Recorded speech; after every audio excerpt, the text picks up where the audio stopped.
Oh, corrompu et corrupteur, c'est monsieur le maire. Comment se portent mes électeurs favoris? Je me porte de façon splendide. Merci énormément pour vos différents retours, pour les retours positifs qui me permettent de me saucer et qui me permettent de m'encourager. Et évidemment, merci même pour vos retours négatifs, les retours construits, hein, parce qu'il n'y a évidemment que des retours construits, il n'y a aucun abruti qui me suit. Forcément, vu les vidéos que je fais, il faut que mon public a un certain niveau d'analyse et de réflexion et d'esprit critique. Et même vos retours négatifs me font énormément plaisir parce qu'ils me permettent de m'améliorer. To improve myself, comme on dirait dans la langue de Jean-Claude Van Damme, n'est-ce pas? Aujourd'hui, on va traiter d'un sujet qui est dans la continuité des sujets qu'on a pu traiter avant.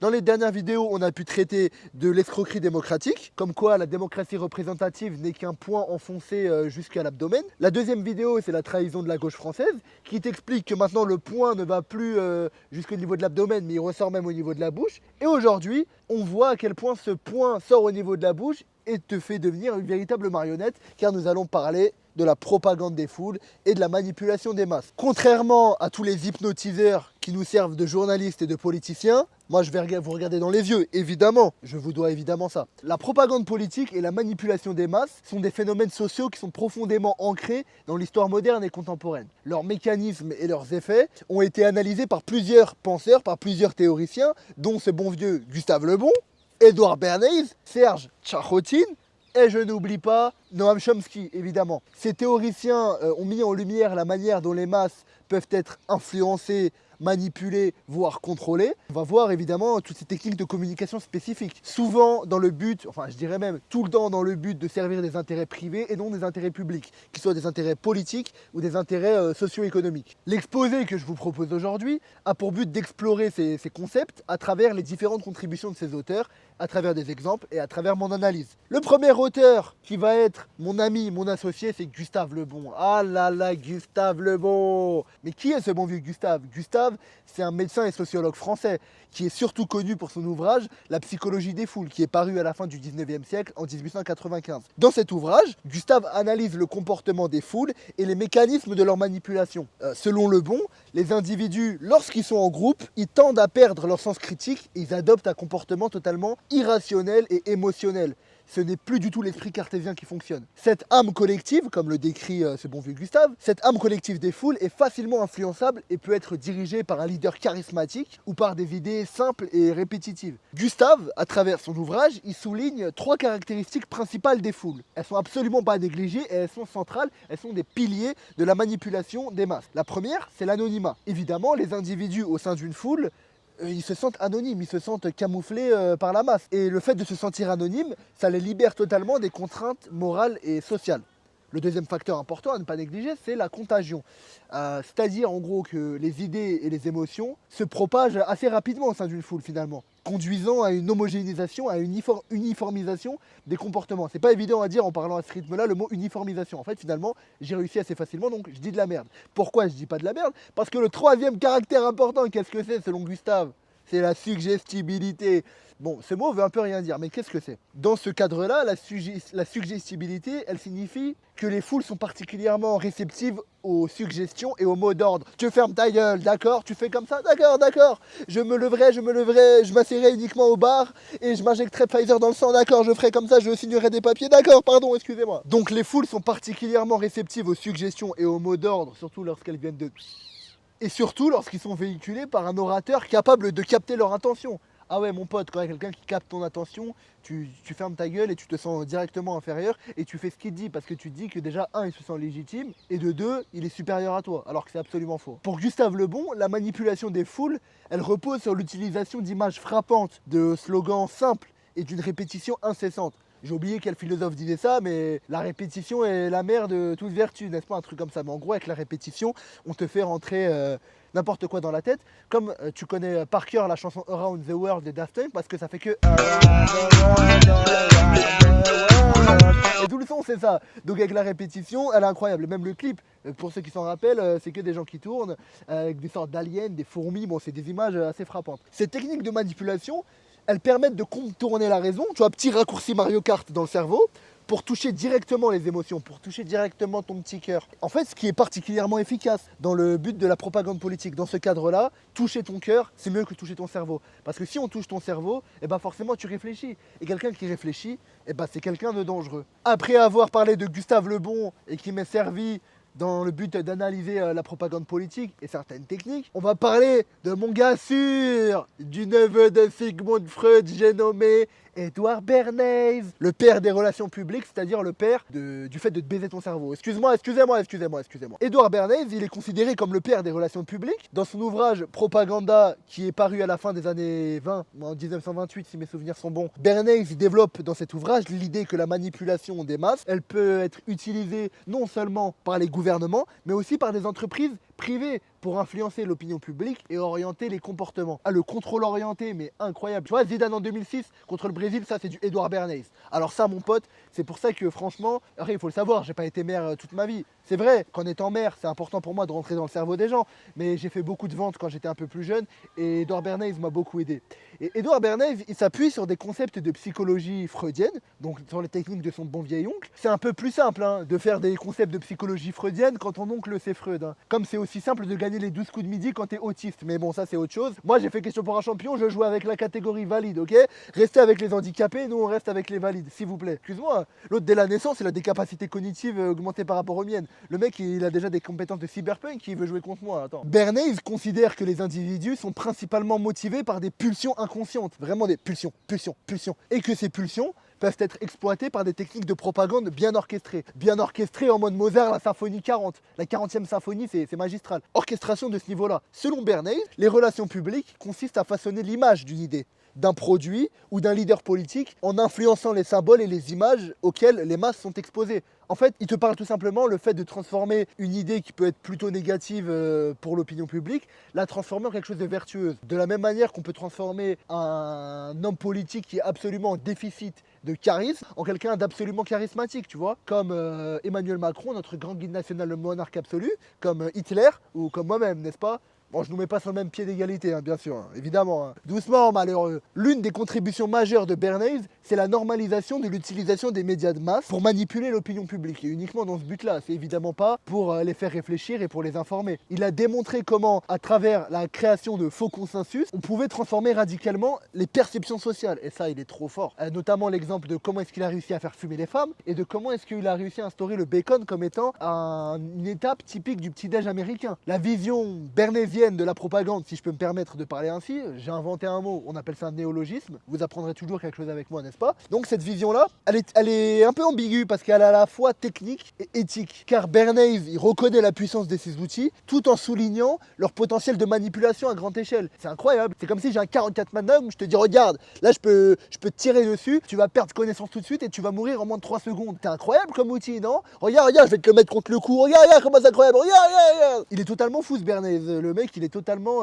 paradoxal dans son idée. Il reconnaît que c'est de la merde, mais en même temps il dit ouais bah on va l'utiliser parce que ça me sert. Bon, j'ai envie de dire qu'il est un peu lucide. Je vais évoquer deux manipulations de Bernays, comme je les ai citées juste avant. Comment est-ce qu'il a transformé le bacon comme une étape typique du petit-déj américain? En gros, Bernays il bossait dans une boîte de bacon et on lui a dit bon Edward, faut vendre plus de bacon là, tu vas nous trouver une solution s'il te plaît tout de suite là. Ok, ne t'inquiète pas, je vais faire ça tout de suite. Bernays il s'est posé dans son bureau comme ça, tu connais. Qu'est-ce que je vais faire? Comment je vais faire? Et bah Bernays il s'est mis à contacter, vu qu'il était déjà dans la haute sphère des élites de l'époque, dans les années 20, qu'est-ce qu'il a fait le bon vieux Edward? Il s'est mis en contact avec des scientifiques qui ont diffusé une étude qui avait comme but en gros de dire que le petit déjeuner c'est bon pour la santé. En gros on peut dire ce qui est vrai, qu'un apport de protéines le matin peut te permettre de bien commencer ta journée et de commencer sur les chapeaux de roue, c'est parti, nous des œufs au plat, un peu de viande, pour notre grand guide national un petit rail de cocaïne. Bon chacun ses petites techniques pour bien se réveiller le matin, n'est-ce pas? Alors, Bernays, il a contacté ces gens-là, ils ont fait cette étude-là, et en fait, dans la diffusion de cette étude, le bacon a été mis au premier plan, c'est-à-dire en associant l'idée du petit-déj qui est bon pour la santé, en l'associant avec l'idée le bacon c'est bon pour la santé, alors que c'est absolument faux. Et en fait, ce qui s'est passé, c'est que les gens sont totalement tombés dans le panneau. Pourquoi? Parce qu'on est dans une époque où il y a beaucoup moins de canaux d'information qu'aujourd'hui. C'est ça qu'il faut comprendre. À l'époque, il n'y a que le journal. La radio, on est pratiquement au début, il y a quand même la radio. Mais en tout cas, même cette étude est relayée à travers la radio. C'est ça qu'il faut comprendre. Et donc les gens qui sont aussi dans une découverte de la médecine, routine populaire en se disant ah ouais mais il faut qu'on mange bien le matin, c'est important. Et finalement c'est la connexion synapsique qui se fait automatiquement. Image, on voit le bacon, le petit déj c'est bon pour la santé, le bacon c'est bon pour la santé le matin. Bernays, il fait exploser les chiffres d'affaires, il fait exploser le compte en banque. Mon cher Edouard, c'est parfait ce que tu fais, on te remercie. Il a tellement été chaud que Edouard Bernays, après, il a bossé dans une marque de cigarettes. Là, dans la toxicité, on passe une étape. Tu vois ce que je veux dire? Bon, Edouard, va falloir que tu nous vendes plus de clopes, là, cette fois-ci. Là. Ouais, faut que tu bosses, là. Ok, ne t'inquiète pas, je sais quoi faire. Qu'est-ce qu'il a fait, Edouard Bernays? Moi, j'applaudis.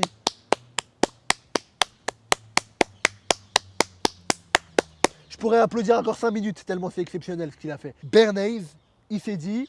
Bon, on est dans une époque de libéralisation, d'émancipation des droits de la femme. J'ai une idée de génie. J'ai une idée de Bernays, j'ai envie de dire. Qu'est-ce qu'il s'est dit? Qu'est-ce qu'il a fait? Il a contacté des copines à lui. Tu connais, il y a des petites copines. Ouais. Il a ramené ces copines-là et il les a fait infiltrer les mouvements féministes et il les a fait fumer. C'est-à-dire que ces filles-là ont commencé à fumer dans des cercles féministes. Les femmes ne fumaient pas. Pourquoi les femmes ne fumaient pas? Parce que c'était mal vu par les mœurs. Et pourquoi Bernays s'est attaqué aux femmes, j'ai envie de dire, tout simplement parce que les femmes ne fumaient pas à l'époque, et les enfants non plus. Bon, on va pas faire fumer les gosses quand même, donc ils vont faire fumer les femmes. Et c'est la moitié de la population qui est capable de fumer, sachant qu'on considère que 50% d'une population est considérée d'hommes et de femmes. On enlève les enfants, mais vous me comprenez, je parle de la population adulte. Et il se dit qu'il y a 50% d'une population qui est captive. Il y a un marché à prendre, qui est le marché des femmes, qui à l'époque ne fumait pas pour des raisons de mœurs. Et donc, il a associé le fait de fumer à la libéralisation de la femme, à l'émancipation du patriarcat méchant qui nous... Alors qu'en vrai, la seule chose qui a été libérée par le fait de fumer, c'est libérer les poumons des femmes pour faire de la place pour le cancer. Hein. Finalement, ça ne les a absolument pas libérés de leurs conditions. Et donc Bernays, il a été ingénieux de fou en associant bonne santé et bacon, et en associant émancipation de la femme et le fait de fumer la cigarette. Et sur ça, Bernays, je réapplaudis. Après avoir parlé de ce bon vieux Gustave Le Bon et de Edouard Bernays, il faut que je parle de mon gars, Serge Tchakotine, et son ouvrage Le viol des foules. Ça me régale. Pourquoi? Déjà parce que ça a été conseillé par un ami à moi, Golem, grosse dédicace à lui. J'ignorais l'existence de cet ouvrage et franchement ça a été une énorme découverte pour moi et même un plaisir de lire. Enfin un plaisir. Évidemment c'est un maxi pavé. Ça traite de sujets assez délicats et c'est assez un peu compliqué à comprendre, mais ça a été quand même un plaisir de comprendre tout ça. Dédicace à mon ami Golem. Et pourquoi j'adore ce titre, le viol des foules? Ça ne pouvait pas mieux résumer. On les viole, c'est-à-dire que on va leur faire quelque chose dont elles ne sont pas consentantes. Mais la différence avec un viol physique, où on va te pénétrer directement, on va te fister, le truc c'est que là, bah t'es inconscient en fait. Voilà, le viol, tu sens directement la douleur, tu sens ton anus se déchirer. Là, c'est pas le cas et tu le sens à long terme. Serge Tchakotine est un sociologue et un biologiste russe. Il a écrit l'un des ouvrages les plus influents de la propagande politique, qui est Le viol des foules par la propagande politique, qui est paru à la fin des années 30, en 1939, si mes souvenirs sont bons. Tchakotine a évidemment été inspiré par les théories de Le Bon. Tchakotine, il approfondit l'analyse des mécanismes psychologiques de la propagande en se concentrant sur l'usage des symboles et des stimuli émotionnels pour manipuler les masses. Vraiment, lui, il est que dans ça, il veut rien savoir. Tchakotine, il identifie 4 types de stimuli majeurs qu'il appelle réflexes conditionnés. C'est ça, hein, ouais. En référence aux travaux de Pavlov, parce qu'il faut parler évidemment des réflexes pavloviens, je vous inviterai à vous renseigner sur l'expérience de Pavlov, l'expérience du chien, où en fait on conditionne la sonnerie de la clochette avec l'apport de viande, ce qui crée des connexions neuronales inexistantes mais qui deviennent existantes juste par des manipulations, et ça c'est incroyable. Et donc Tchakotine classe ces réflexes conditionnés en fonction des émotions qu'ils suscitent. Le premier réflexe que décrit Tchakotine, c'est le réflexe de défense, le réflexe qui est basé sur l'émotion de la peur. Le second, c'est le réflexe alimentaire, lié sur le besoin. Le troisième, c'est le réflexe sexuel, lié au désir. Et le quatrième, le dernier, le réflexe qu'on pourrait qualifier qu'il qualifie de parental, qui est lié à l'affection, qui est lié à la protection. Finalement, qui se rejoignent un peu tous, quand vous remarquerez. Hein. Ils sont tous finalement intimement liés. Selon Tchakotine, la propagande efficace exploite ces réflexes en les activant à travers des images, des symboles, des images répétitives, afin de déclencher des réactions émotionnelles et non pas rationnelles comme je vous l'ai expliqué avant. Parce que quelqu'un qui réfléchit, c'est quelqu'un de dangereux. Tout ça dans le but de déclencher des réactions émotionnelles. Et à quoi sert cette manipulation émotionnelle? Eh bien cette manipulation émotionnelle, elle permet tout simplement de neutraliser la pensée critique des individus et de les rendre plus réceptifs aux idées qui sont propagées. en faisant plus de place dans leur cerveau pour accueillir de la merde. Et Tcharotin, il s'est principalement intéressé à la propagande totalitaire, notamment celle qui a été employée par les régimes fascistes et nazis. On parle des régimes italiens, allemands et espagnols notamment. Il aurait même pu parler de Salazar, mais c'est dans une autre temporalité. Il montre comment ces régimes ont utilisé la propagande pour transformer la conscience collective en renforçant les réflexes de peur et d'agressivité. On revient au premier réflexe conditionné, tout en annihilant, en fumant définitivement les réflexes de solidarité et de compassion, en rentrant dans une individualité totale et dans un recroquevillage. Ça me rappelle un peu une époque, je sais pas si tu vois ce que je veux dire, ça me rappelle un peu 2024 quand même. Pour conclure sur ces trois auteurs, qui sont des piliers fondamentaux de la pensée d'avant-guerre, de la Seconde Guerre mondiale, je parle bien sûr. Le bon Bernays et Tcharotin, bien que provenant de contextes et de disciplines différents, l'un est sociologue, l'autre biologiste, l'autre médecin, malgré leur provenance de disciplines différentes, ils ont tous contribué à la compréhension de la propagande politique et de la manipulation des masses. Grâce à eux, on n'en serait pas là dans cette compréhension-là et dans l'analyse. Leurs travaux montrent comment les masses, en tant qu'entité psychologique, peuvent être dirigées par des techniques spécifiques visant à influencer les émotions et à orienter leur comportement. C'est là où c'est super fort, c'est que ces théories sont toujours d'actualité, car elles soulignent les dangers de la manipulation de l'opinion publique dans les sociétés modernes, où les médias de masse, là où on est complètement aujourd'hui dans ça, où les médias de masse et les technologies numériques jouent un rôle central dans la diffusion de la propagande. Et parce qu'on voudrait nous faire souvent croire, oui, la propagande c'est uniquement la Corée du Nord, uniquement la Russie, non, non, non, non. T'allumes juste la télé sur le canal 1, t'arrives directement dessus, sur le canal 1, hop, propagande directement financé par Martin Bouygues, tu vois ce que je veux dire, et même par le service public sur les chaînes suivantes et par tous les autres noms que j'ai cités dans ma première vidéo.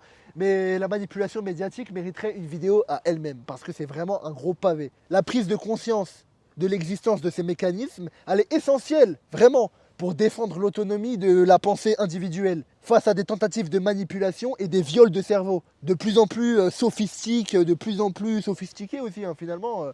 On essaie de nous violer complètement le cerveau. Et il faut absolument pas céder à la manipulation du magicien, à son tour de passe-passe, à son tour d'hypnose. Il faut absolument pas céder à ça, il faut être concentré. Parce qu'une des principales forces, je l'ai répété tout à l'heure, je l'ai dit, c'est la répétitivité. Quand on va te marteler une information, finalement, elle va devenir pratiquement vraie dans ton cerveau. Et aussi, c'est quoi? C'est la distraction. C'est-à-dire qu'on va te parler d'une information plutôt qu'une autre. Et ça, c'est problématique. Je te donne un exemple. Récemment, il y a la loi de programmation militaire qui est passée. En gros, tout simplement, elle te dit que l'État a le droit de te prendre et de t'emmener sur le champ de bataille en Ukraine et que tu vas rien faire. D'accord? Tu vas rien faire et tu vas fermer ta gueule. Est-ce que tu as entendu ça dans les médias? Absolument pas. Les médias nous martèlent que le retour de Oasis, tu vois, alors je n'ai rien à foutre. Today is gonna be a day when I dance to you. Right now, not a day, what I gotta day to you. I gotta be to everybody, not the way I do, that's now. Qu'est-ce qu'on s'en bat les couilles, sérieusement? Le plus important, c'est de savoir quels vont être le futur pour nos gosses et pour nous-mêmes, n'est-ce pas? Est-ce que ça m'intéresse de savoir qu'un groupe de drogués de plus de 50 ans va se reformer? Vous êtes un groupe raté des années 80, arrêtez de me péter les couilles. Aujourd'hui, on est là pour sortir de la distraction. On rentre dans le dur. Et là, je vais vous parler d'exemples historiques de manipulation des foules et de la propagande. On va voir des deux côtés. Du côté des gentils, du côté des méchants. Bien sûr, tout dépend du côté duquel on se place. Je vais vous parler de la propagande nazie en Allemagne. L'un des exemples les plus tristement célèbres de manipulation des masses par la propagande est celui de l'Allemagne nazie. La maîtrise de la propagande a été magnifiée dans cette époque-là par ce bon vieux Joseph Goebbels. Joseph Goebbels, bien sûr, qui était limite, j'ai envie de te dire, le type de Edouard Bernays.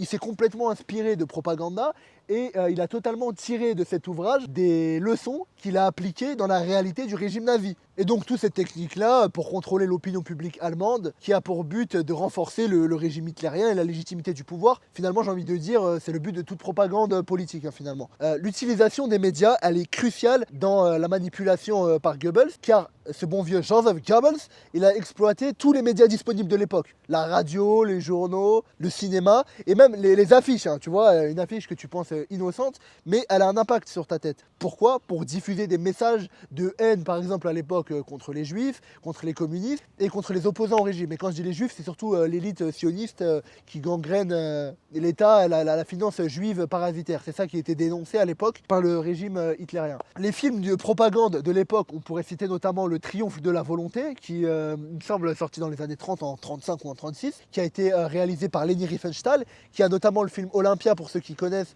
qui est un film qui montre les Jeux Olympiques de 36, comment ils se sont magnifiquement bien passés. Je vous conseille ce film parce que c'est une ode au sport. On voit les sportifs vraiment de très près, on voit des prestations sportives vraiment époustouflantes. Franchement, je vous le conseille, Olympia. Donc, les films de Leni Riefenstahl, notamment, ils glorifiaient le régime nazi de l'époque et Hitler en renforçant son image de leader incontestable. Ah, das ist ein Führer, mein Führer. La seconde caractéristique de la propagande goebbelsienne, c'est la réactivation des peurs. Le régime nazi a utilisé la peur. Bon, on l'a vu juste avant, hein, qui était un réflexe identifié par Tcharotin, a utilisé ce réflexe-là pour manipuler les masses. Okay. Les discours alarmistes et les images montrant les menaces ont été répétés sans relâche pour conditionner la population à avoir peur de quelque chose, donc à l'époque, disons, des juifs et des communistes, et à soutenir des politiques assez extrêmes finalement, y compris la guerre et l'extermination de masse. En tout cas, le projet qui était sous-entendu. Ensuite, quelque chose qui est très important, qui a été notamment martelé par Bernays, par Tcharotin, et même par Le Bon finalement, les trois ont identifié ça comme étant des bons moyens de manipulation des masses, c'est les slogans et les symboles. Le parti nazi de l'époque a utilisé des symboles puissants, comme la croix gammée, qui serait ésotériquement intéressant à discuter. Pourquoi ils ont utilisé la svastika, symbole bouddhiste qui n'est pas une création nazie. Mais bon, ça c'est un autre débat. Toutes les portes sont ouvertes avec moi, vous inquiétez pas, on peut discuter de tout. En utilisant la croix gammée et des slogans simplistes, mais assez répétitifs, comme Ein Volk, ein Reich, ein Führer, qui signifie un peuple, un empire, un leader. Tout ça pour renforcer l'unité nationale et le culte de la personnalité autour d'Hitler. Durant l'Allemagne nazie, ils avaient Ein Volk, ein Reich, ein Führer. Nous, on a liberté, égalité, fraternité. Ça pourra choquer certains, mais c'est pas différent dans l'idée de manipulation des masses d'un idéal républicain. Alors qu'en vrai, on est totalement à l'opposé de ça. Après avoir parlé de l'Allemagne nazie, on va parler de la révolution bolchevique et de la propagande soviétique. Je suis obligé d'y passer. Quand même, dans la propagande, ils sont chauds quand même. La révolution russe de 1917 a également été marquée par une utilisation stratégique de la propagande pour manipuler les foules et pour contrôler le pouvoir. Avant la prise de pouvoir, Lénine et plus tard Staline ont largement eu recours à la propagande pour imposer le régime communiste en Russie qui deviendra plus tard l'URSS. À travers plusieurs techniques de leur propagande, eux, c'était plutôt déjà le contrôle de l'information. Les bolcheviks de l'époque ont rapidement pris le contrôle des journaux, de la radio et des autres moyens de communication comme les affiches et même le cinéma qui viendra un peu plus tard mais qui est déjà le cas. Le journal russe typique incontournable de l'époque, c'était le journal Pravda, qui signifie en russe la vérité.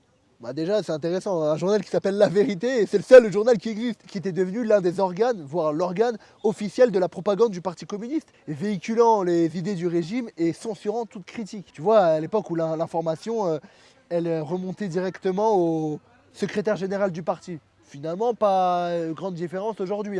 Quand on apprend que Macron il a fait une liste de sujets et de questions à poser et à ne pas poser à des journalistes lors de certaines conférences de presse, c'est la même chose. La vérité ou rien d'autre. Ensuite, quelque chose d'important, mais qui est présent finalement dans beaucoup de régimes. Il faut comprendre que là, je ne suis pas juste en train de parler du régime russe de l'époque. Je me sers du régime russe de l'époque pour parler des différents exemples et des différentes caractéristiques de la propagande de masse. Dans ce cas-là, le culte de la personnalité. Vous le constaterez, c'est pas quelque chose qui est éminemment accroché à la révolution russe et à la propagande russe et soviétique. Le culte de la personnalité, il faut en parler. Sous Staline, la propagande a été utilisée à l'époque pour créer un culte de la personnalité autour de ces leaders charismatiques. Les affiches, les statues et même le cinéma de l'époque dépeignaient Staline comme petit père des peuples, comme Oncle Joe, quoi. C'est lui qui va libérer tous les peuples opprimés par l'impérialisme, par la solidarité internationaliste. Mais finalement, que nenni. Il était décrit comme le petit père des peuples, d'une manière un peu, j'ai envie de dire presque comme Dieu. J'abuse un peu, mais c'est un peu ça. Omniscient et bienveillant à travers le monde. Et cette image-là a contribué à maintenir son pouvoir absolu durant plusieurs années, malgré les purges et les répressions massives. Franchement, ce qu'il a fait Staline avec les purges là, au sein du Parti communiste, on dirait un épisode des Sopranos, ou on dirait une partie dans Les Affranchis, bien sûr. Mais non, c'est bel et bien une partie de l'histoire politique contemporaine. Il a ensuite parlé de la propagande de classe. Propagande ou pas, c'est intéressant d'en discuter, mais la lutte des classes de l'époque a été un thème central dans la propagande soviétique. Les travailleurs et les paysans étaient exaltés comme des héros, tandis que les ennemis du peuple, donc la bourgeoisie parasitaire, y compris que les koulaks, ce qu'on appelait les koulaks, du coup les paysans riches, et les bourgeois étaient diabolisés complètement. Dichotomie simplifiée a permis à justifier la répression des opposants et de la collectivisation forcée. C'est totalement paradoxal quand on sait que tout le monde était en galère en bas, ils étaient comme des merdes, mais en haut, tu as tous les apparatchiks qui jouissaient des palais soviétiques et ils étaient vraiment en mode excellent, ils étaient refaits quoi. Donc j'ai parlé de ces 3 caractéristiques de la propagande de masse du régime soviétique. Ensuite, on va parler de la propagande de guerre aux États-Unis. J'ai parlé des ennemis de la démocratie. Bah maintenant, je suis obligé de parler des grands démocrates. Tellement démocrates que c'est le pays qui a fait le plus la guerre sur tout un siècle, évidemment. Les États-Unis, je suis obligé d'en parler parce qu'ils ont également et surtout utilisé la propagande de masse de manière intensive pour manipuler l'opinion publique. Sinon, quel autre but à part les enculés, notamment pendant la Première Guerre mondiale. Le gouvernement américain a créé à l'époque le Committee on Public Information, le CPI, en 1917, dirigé par ce bon vieux Krill, George Krill, pour convaincre les Américains de soutenir l'effort de guerre. D'ailleurs, on peut se rappeler que Edward Bernays a été impliqué dans cette commission Krill. Cette commission Krill avait donc pour but d'impliquer les Américains dans la Première Guerre mondiale, avec notamment des slogans super accrocheurs. Vous la connaissez cette image de l'oncle Sam? We need you, America need you, to make the world, to make sure myself. Tu vois ce que je veux dire? Il y a une caractéristique qui est essentielle, et je vais commencer par celle-là dans la propagande de masse américaine, c'est la dénomination de l'ennemi et la démonisation de l'ennemi surtout. La propagande américaine, elle présentait les Allemands de 1900, enfin des années 1910, sous un jour extrêmement négatif, en les décrivant totalement comme des barbares, menaçant totalement la civilisation. Il y a des affiches de l'époque, comme celle de Liberty Bonds, qui montraient un 1. Vous savez, les 1, les personnes de la tribu barbare, disons, de Attila, à l'époque, ils utilisaient le terme de 1 justement pour décrire les Allemands, tout simplement comme un terme péjoratif pour désigner les Allemands, en les assignant à la case de barbares sanguinaires, violents et intraitables. Et donc sur cette affiche-là, on voit un 1 en train de détruire la Statue de la Liberté, dans le but d'influencer les Américains, en disant que les Allemands, c'était des sauvages, carnivores, cannibales, qui étaient prêts à menacer la démocratie, et c'est pour ça qu'il fallait rentrer en guerre, et qu'il fallait acheter des obligations de guerre pour financer le combat contre ce danger. Il y a une seconde caractéristique qui est super importante, c'est le patriotisme et la mobilisation. Il faut savoir que le CPI de l'époque, le CPI, comme je l'ai dit, a utilisé des affiches, des films, des discours pour stimuler le patriotisme et convaincre les hommes de s'enrôler dans cette guerre totalement illégitime. Il y a les slogans tels que I want you, US Army. Ce genre d'affiches-là sont devenus emblématiques de cette campagne de recrutement. Caractéristique suivante, et qui est non des moindres, qui est la censure et le contrôle de l'information. Le CPI a également contrôlé l'information en censurant les nouvelles défavorables à l'effort de guerre ou inondant le public de récits, de bravoure et de sacrifices. En fait, on leur montre pas tout ce qui est vrai, on le remixe, et tout ce qui est faux, et ben on le met devant pour pousser les gens à s'engager et à rejoindre cette guerre. Et c'est évident que la manipulation de ces nouvelles a joué un rôle clé dans l'effort de guerre américain, c'est évident. Je vais revenir après sur les Américains et sur la manipulation cinématographique de la propagande de masse, parce que c'est quelque chose qui nous touche immensément. Mais juste avant, je refais un petit détour. La révolution culturelle en Chine, je suis obligé d'en parler, qui a duré de 66 à 76 approximativement, qui est un autre exemple vraiment de manipulation des masses par la propagande. Cette révolution culturelle chinoise était dirigée par Mao Tse-tung. Ce bon vieux, il avait une coupe incroyable. La dernière fois, le pauvre, je suis allé au coiffeur, j'ai vu un petit, il est ressorti avec la coupe de Mao Tse-tung. J'étais triste pour lui. Donc, cette révolution culturelle dirigée par le bon vieux Mao, cette campagne, elle visait à renforcer l'idéologie communiste et à éliminer les éléments bourgeois, parasitaires de l'époque et contre-révolutionnaires de la société chinoise. Et ça passe évidemment par le culte de Mao. La propagande a joué un rôle central dans la création du culte de la personnalité autour de ce bon vieux Mao Tse-tung. Le petit livre rouge de Mao, que je vous conseille, qui est un bon ouvrage quand même déjà pour comprendre le contexte révolutionnaire chinois. Donc dans ce livre, contenant ces citations, ce livre-là était diffusé massivement et présenté comme une référence absolue pour tous les aspects de la vie en général. Bon, un peu extrême le bon vieux Mao. Donc les affiches, les rassemblements, les statues, tout ça qui glorifiait Mao, ils étaient tout le temps omniprésents, transformant le leader en une figure quasi divine. Finalement, à la manière stalinienne ou dans la manière française, hein, sur certains aspects, j'ai envie de dire. Ensuite, ça passe évidemment par la manipulation des jeunes. Les gardes rouges. C'était les gardes rouges? C'était des jeunes étudiants qui ont été mobilisés pour purger la société des ennemis de la révolution. La propagande de l'époque incitait justement ces jeunes à dénoncer leurs enseignants, parents et camarades créant un climat de défiance généralisée et de méfiance. C'est-à-dire chacun se poucave, on ne peut plus compter sur personne. La seule personne sur qui on peut compter, c'est le grand guide national Mao. Dans une société de surveillance généralisée, finalement, c'est très orwellien, très 1984 et très 2024 dans l'aspect. Ça passe aussi par une réécriture de l'histoire, cette manipulation des foules, c'est évident. Pendant la révolution culturelle, la propagande chinoise a également été utilisée pour écrire l'histoire de la Chine, effaçant les contributions de certains dirigeants et en exagérant les mérites de Mao et de ses partisans. Cette manipulation a évidemment permis de justifier les violences et les purges au nom de la pureté idéologique. C'est un peu comme Ferdinand Nathan quand il a remixé l'histoire de France.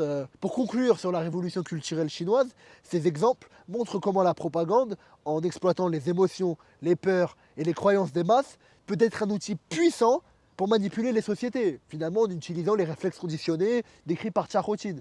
On retombe toujours sur nos pattes. Les techniques développées par des régimes tout aussi différents que le régime nazi, le régime communiste bolchevique, la révolution culturelle chinoise ou même la démocratie libérale américaine, tout ça a pour but, et même dans mon analyse, démontre l'efficacité de la propagande lorsqu'elle est utilisée pour servir des objectifs politiques, souvent et tout le temps au détriment de la vérité, de la justice et de l'intérêt des peuples. L'étude de ces cas historiques que j'ai fournis, elle est cruciale pour comprendre les dangers de la manipulation des foules et pour rester vigilant à ces manifestations contemporaines. On va retourner dans le pays de la démocratie, America, fuck yeah! Le cinéma américain a longtemps été utilisé évidemment comme un outil de propagande puissant pour influencer les opinions publiques et orienter les masses, tant aux États-Unis qu'à l'étranger. L'industrie cinématographique, centrée principalement à Hollywood en Californie, a servi d'instrument de soft power en projetant des valeurs américaines, des idéologies politiques et des récits culturels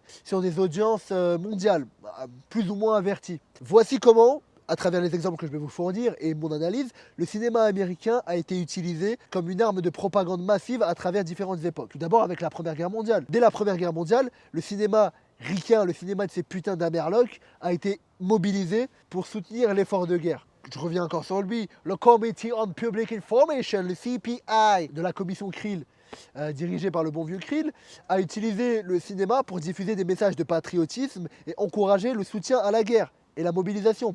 Des films comme The Kaiser, The Beast of Berlin, de fin des années 10, dans 1918-1919, et To Hell with the Kaiser, qui est sorti l'année suivante. Dans ces films-là, ces films ont propagé des images qui désignaient les Allemands comme des barbares cruels, contribuant à mobiliser l'opinion publique américaine contre l'ennemi qui voulait menacer la démocratie. Vous vous rappelez, je vous en ai parlé tout à l'heure, avec la Bonds of Liberty, vous vous rappelez. Ces films ont renforcé le sentiment nationaliste et justifié la participation des États-Unis dans cette guerre illégitime. Les Américains, ils sont toujours trop forts pour s'impliquer dans des guerres à la fin, pour n'investir que très peu de ressources politiques, militaires, économiques, etc. et toujours apparaître à la place des vainqueurs. Qui dit propagande américaine, il dit obligatoirement, je suis obligé de parler de la Seconde Guerre mondiale. Pendant la Seconde Guerre mondiale, Hollywood a joué un rôle crucial dans la propagande américaine. Le gouvernement américain a collaboré étroitement avec les studios de cinéma de l'époque pour produire des films qui soutenaient l'effort de guerre, qui boostaient le moral des troupes et galvanisaient l'opinion publique contre l'axe allemand,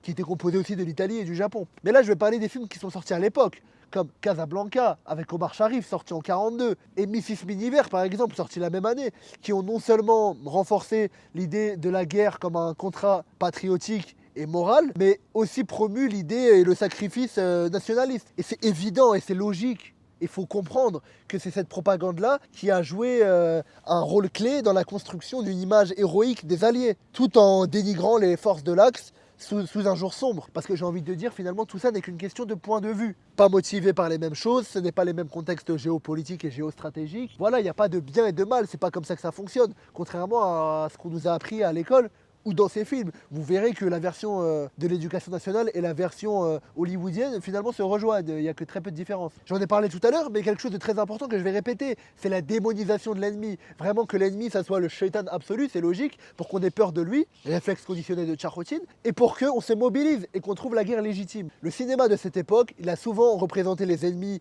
de manière stéréotypée, ce qui a permis de justifier les actions militaires des Alliés. Les Japonais en particulier, ils étaient souvent représentés comme des ennemis parfois inhumain et cruel, ce qui a contribué à renforcer les sentiments anti-japonais aux États-Unis et à soutenir des mesures extrêmes, telles que l'internement des Japonais américains de l'époque. Il faut en parler, c'était quelque chose d'assez sombre. Et finalement, je vais venir sur la guerre froide, et c'est un peu le même principe, hein. On a démonisé les soviétiques, mais finalement, pour trouver une légitimité et une moralité dans la continuité de la guerre et dans son investissement, il faut trouver un ennemi. Je vous conseille l'ouvrage de Pierre Conessa, Holy War, qui est un super ouvrage qui m'a notamment pas mal aidé durant mes années d'historien à la Sorbonne où j'ai traité de ces différents sujets. Il faut comprendre que c'est ce qui permet de légitimer la guerre. Exemple, à l'époque, dans les années 10, c'était les Allemands. Puis ensuite, ça a été les communistes dans les années 20, les années 30.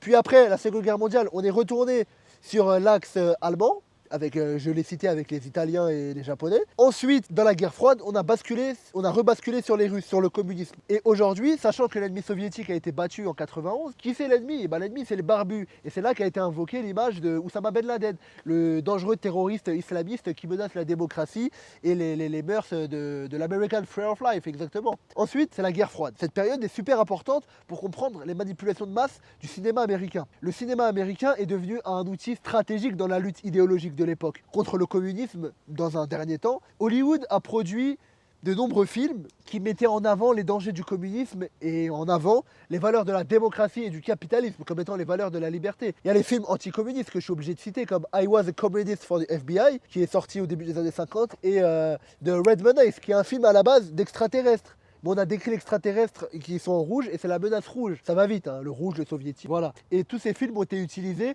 pour promouvoir la peur du communisme et justifier la politique de containment des États-Unis, qui était la politique de Truman, contre la doctrine Jdanov de l'époque. Ces films représentaient les communistes comme des infiltrés subversifs qui menaçaient la liberté américaine. Tout ça, ça contribuait à l'hystérie anticommuniste générale qui a caractérisé l'ère du McCarthyisme. Ce qui est super intéressant, c'est l'époque de la chasse aux sorcières. On voyait en n'importe qui un communiste qui voulait déstabiliser l'État américain et niquer la démocratie. Finalement, ce n'est pas les communistes qui ont besoin de niquer la démocratie, les Américains s'en chargent très bien eux-mêmes. Évidemment, cette propagande a pour objectif de glorifier le mode de vie américain, en contrepoint à la menace communiste. Hollywood a également produit des films qui glorifiaient le rêve américain, The American Dream, et la prospérité économique sous l'ère du capitalisme, tel que Le Rebelle sans cause qui est sorti dans les années 50, Rebel Without Cause, et On the Waterfront, ces films qui mettaient en avant les libertés individuelles et la réussite du rêve américain, et que le fait que l'American Way of Life était le modèle juste et légitime. Tout ça est évidemment une arme du soft power. Et ce soft power se mondialise, il s'étend à travers le monde. Le cinéma américain a continué à servir. Dans les décennies qui suivèrent la guerre froide, le cinéma américain a continué évidemment à servir de véhicule de propagande subtil, plus ou moins explicite, qui projetait les valeurs américaines à travers le monde. Et la diffusion mondiale de ces valeurs à travers les films hollywoodiens a joué un rôle clé dans l'expansion de l'influence culturelle des États-Unis. On en a bouffé, nous, de l'Amérique, frère. Vraiment, j'en ai jusque là, j'en ai marre, là. Tout ça dans le but d'exporter le modèle américain. Hollywood a exporté un modèle de vie américain basé sur la consommation, la liberté individuelle et le capitalisme. Des films comme Forrest Gump, Cours Forrest, ou Independence Day with Will Smith on the AA Fox. Tous ces films-là ont contribué bien sûr à façonner une image positive des États-Unis dans l'imaginaire collectif mondial, en représentant le pays comme un bastion de liberté et d'héroïsme. Alors c'est juste le pays de la fils de puterie, hein, vous m'en voudrez pas. Et ils ont eu une influence culturelle globale.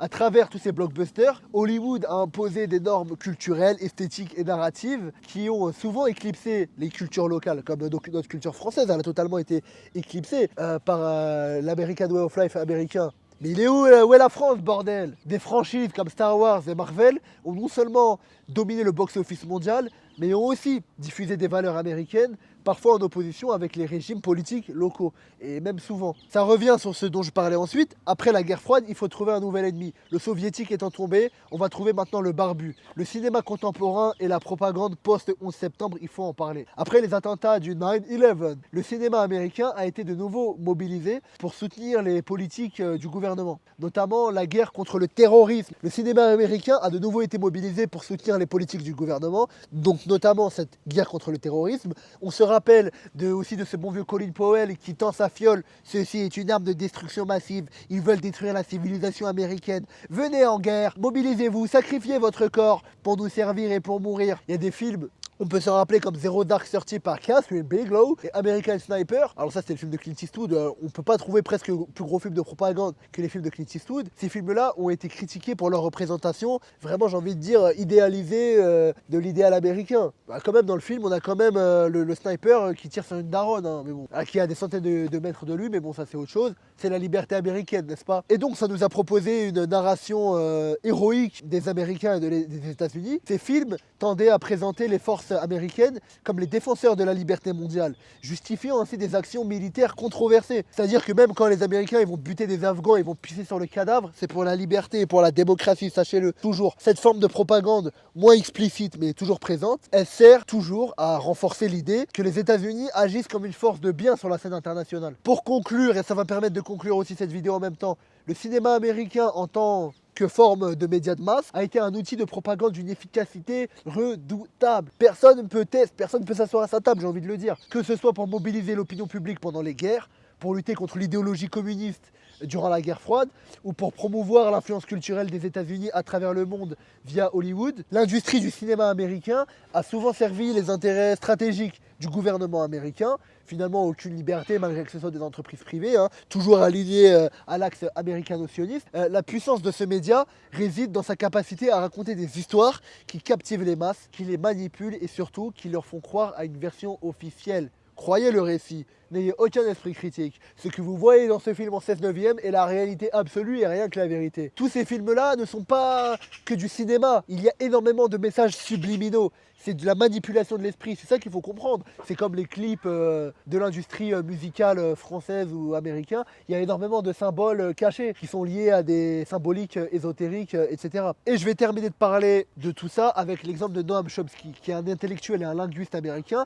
qui a été un des critiques les plus influents des médias et de la propagande dans les sociétés démocratiques contemporaines. Son ouvrage que j'adore, La fabrique du consentement, Manufacturing Consent, c'est un concept important à comprendre. Le titre parle de lui-même, la fabrique du consentement. Comment est-ce qu'on va fabriquer ton consentement? Ça revient un peu avec Tcharkotine, le viol des foules. Ce livre est devenu une référence incontournable à travers les années pour comprendre la manière dont les médias, comme un outil de propagande subtil ou plus ou moins explicite, même dans les sociétés qui se considèrent libres et démocratiques, est redoutable. Le concept de fabrication du consentement fait référence à la manière dont les médias et les élites politiques et économiques de ces pays libres manipulent l'opinion publique pour obtenir l'approbation des masses. Selon Chomsky et Herman, les deux auteurs de cet ouvrage, dans les démocraties modernes, la propagande n'est pas toujours directe et brutale comme dans les régimes totalitaires. C'est vrai qu'elle est beaucoup plus subtile et moins explicite. Au lieu de cela, cette propagande fonctionne de manière subtile en orientant le débat public, en marginalisant les voix dissidentes et en façonnant la perception des événements. Ça passe évidemment par un contrôle de l'agenda.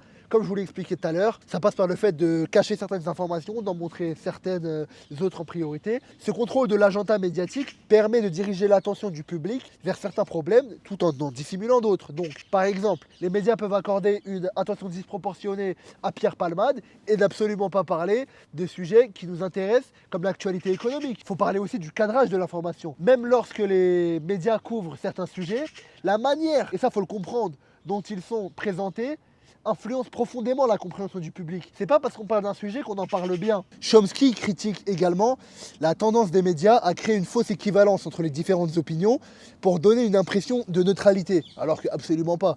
En mettant sur un pied d'égalité les faits et les opinions non fondées, ou en présentant des controverses factices, les médias peuvent diluer la vérité et du coup maintenir le statu quo. Et maintenant ensuite, je vais vous donner des exemples de la fabrique du consentement.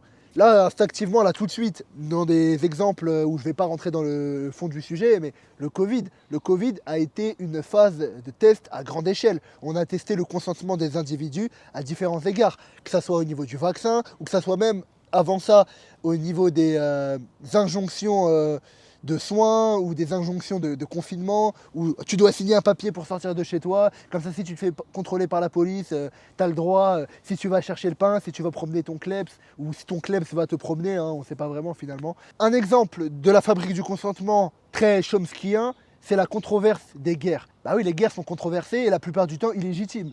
Chomsky, il explique que la couverture médiatique des guerres par les médias américains tend à être biaisée en faveur des actions du gouvernement. Par exemple, lors de la guerre du Vietnam, les médias américains ont largement soutenu l'axe de la guerre, l'axe du gouvernement, la ligne promue par Washington et par la Maison-Blanche, qui justifiait notamment l'intervention militaire en termes de lutte contre le communisme, tout en minimisant les atrocités qui étaient commises par les forces américaines. On peut se rappeler du napalm, l'agent orange, etc. Mais ce n'est qu'après finalement que des années de guerre que les médias ont commencé à rapporter les aspects les plus critiques et les plus critiquables du conflit, souvent sous la pression de journalistes indépendants et de mouvements anti-guerre. Voilà, et c'est pas juste John Lennon qui chante Imagine all the people, lui qui dégage. C'est pas vraiment lui qui a dénoncé la guerre, mais c'est aussi les mouvements anti-guerre de l'époque. Chomsky, il parle aussi évidemment dans La fabrique du consentement des inégalités socio-économiques, étant donné que les médias de masse, selon Chomsky, ont une tendance à traiter les inégalités socio-économiques comme des faits naturels ou inévitables, en critiquant absolument pas le capitalisme, évitant souvent la discussion sur les causes systémiques, telles que le capitalisme financiarisé ou les politiques gouvernementales. Et oui, cette approche, elle contribue à maintenir le statu quo économique en dissuadant les critiques radicales et les réformes structurelles, les changements qui veulent vraiment rentrer en rupture contre la société capitaliste. Référence au discours de François Mitterrand, qui lui a totalement tout trahi dès 83. Chomsky, dans La fabrique du consentement, j'ai parlé de la légitimation de la guerre, mais c'est aussi la politique intérieure et étrangère où la fabrique du consentement s'applique. Chomsky critique également la manière dont les médias couvrent la politique étrangère américaine, en particulier les interventions militaires et les sanctions économiques.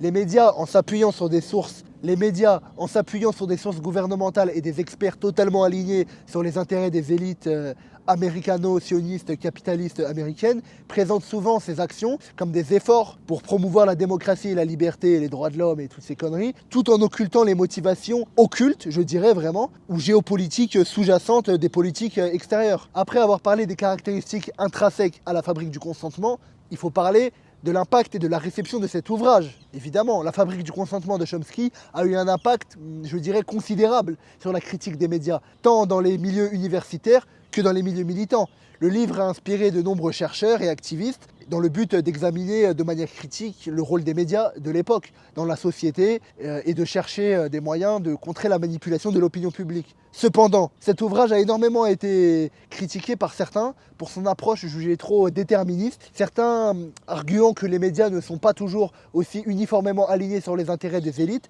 que Chomsky et Herman le suggèrent et l'affirment. C'est très vérifiable, moi je vous le dis, et c'est très contestable, comme je vous l'ai expliqué dans les épisodes précédents, surtout dans le premier, tous les médias français sont inféodés au système.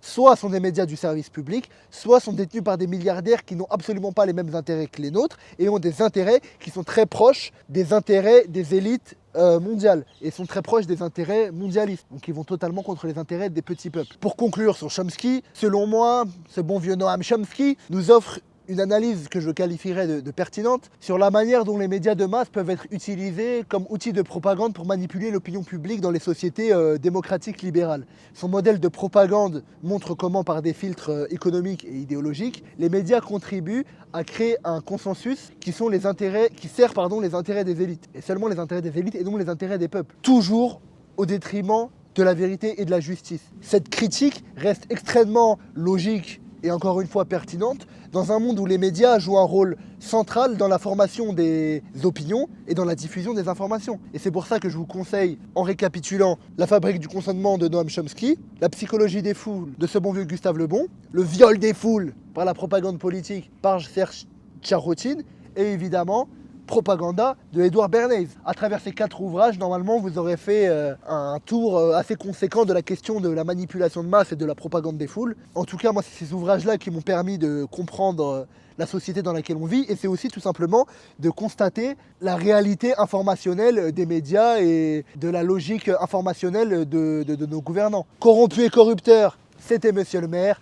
Merci énormément d'avoir suivi cette vidéo qui est longue, comme les 2 autres que vous avez pu constater auparavant. Ces formats longs, j'adore les faire, puisque ça me permet de vous partager énormément de savoir que j'ai et vous partager mes analyses. J'ai pas fait autant d'années d'études et j'ai pas infiltré un peu le milieu politique dans toutes ces années pour rien. C'était toujours un plaisir. C'était Monsieur le maire. N'hésitez pas, si vous êtes resté jusqu'à là dans la vidéo, lâchez-moi un petit like, un commentaire. Ça va me faire part de votre implication et de votre volonté que vous avez de me partager votre envie de m'améliorer. C'était Monsieur le maire, à la prochaine.